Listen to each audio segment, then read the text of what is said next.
This program has been classified for general viewing. Once a jolly swagman who can't buy a billabong under the shade of a coolabah tree, and he sang as he watched and waited till his belly boiled. You'll come a waltzing Matilda with me, waltzing Matilda, waltzing. Sawadee Ka, and welcome to Thai Oz Talk, wherever you are in the world today. I'm Jaye Walton for National Broadcasting Services Thailand, NBT, for the Thai Global Network, and for what is now Channel 44 in Adelaide in South Australia. Each week at this time, wherever you are in the 179 countries that we meet with, I'm so pleased that I'm able to share this gorgeous tropical park with you at Swiss Hotel Nilert Park. It really is a resort, you know, in the heart of the metropolis of Bangkok. In today's program, we're going to have a touch of history by looking at the very long relationship between Portugal and Thailand. We're going to consider the Biff and Bill exhibition and the marvellous leatherwork particularly that's being done in Thailand, and we'll look at the Bangkok International Fashion Fair. Today it's a very great pleasure indeed to welcome to the program and to introduce to you His Excellency the Ambassador of Portugal, Dr. Jorge Torres Pereira. Welcome to the program, and thank you very much for coming this morning.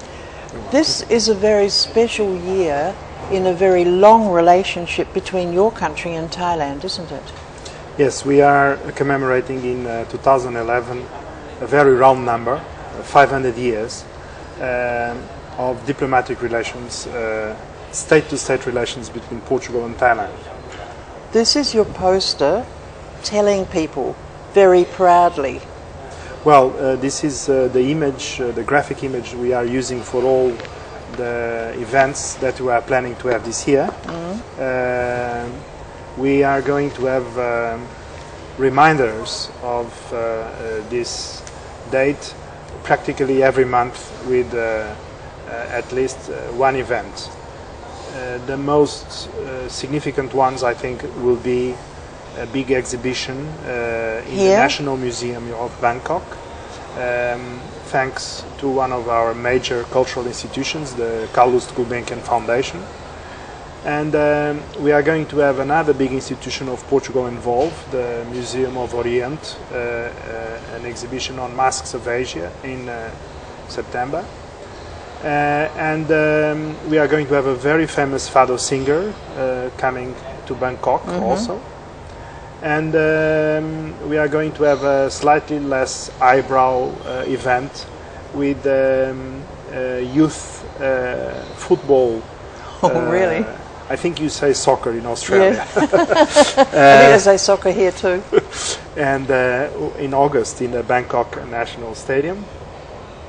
And we will have also, if you allow me also to quote, we are going to have a special homage for Thai people of Portuguese descent. Yes.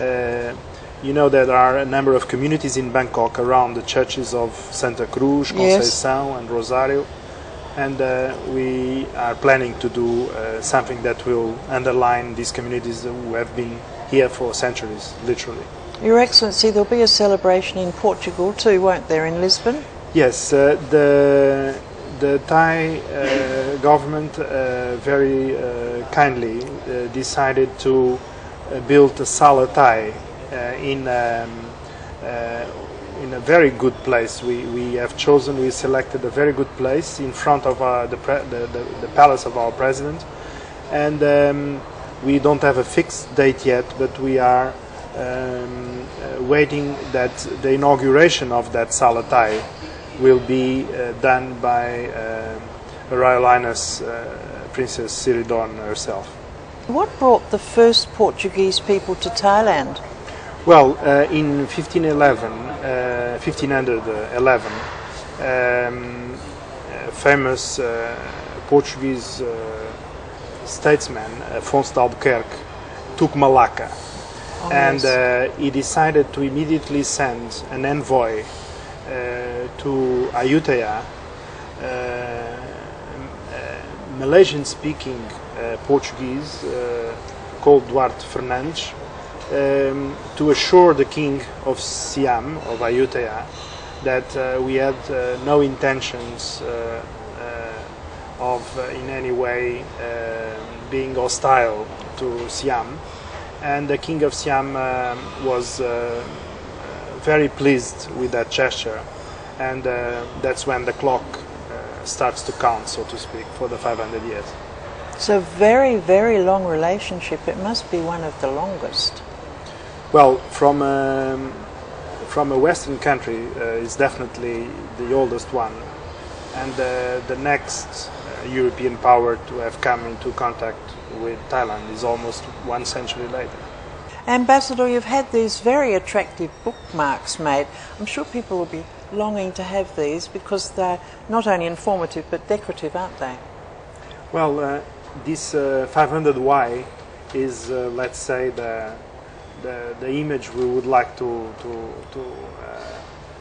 transmit during these commemorations. Well, the image is good, but on the back you have prominent companies' names.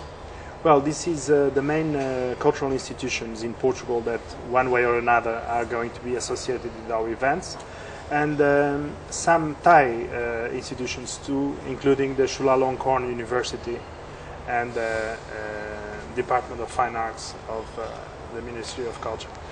Your Excellency, where were you before you came to Thailand? Well, immediately before I was in Ramallah, I was the representative of Portugal to Palestine, to Palestinian Authority. And before that, I was in Madrid as Consul General. I have been in Moscow. You've had great diversity. Exactly. And before that, in Tel Aviv. And my first post was a 5.5-year stay in London. So it's quite a diverse... Very diverse, but very challenging and very interesting because those countries are totally different from one another, aren't they? But I think it's part of the challenge and the beauty, if you want, of our profession is to be able to act and to deal with different cultures and different ways of proceeding locally. Well, we're very, very privileged that you came to Thai Oz Talk today. Thank you very very much. Congratulations on the 500-year celebration, and I look forward to sharing them with you. Thank you very much for having me. Thank you. After this little reminder, I'll introduce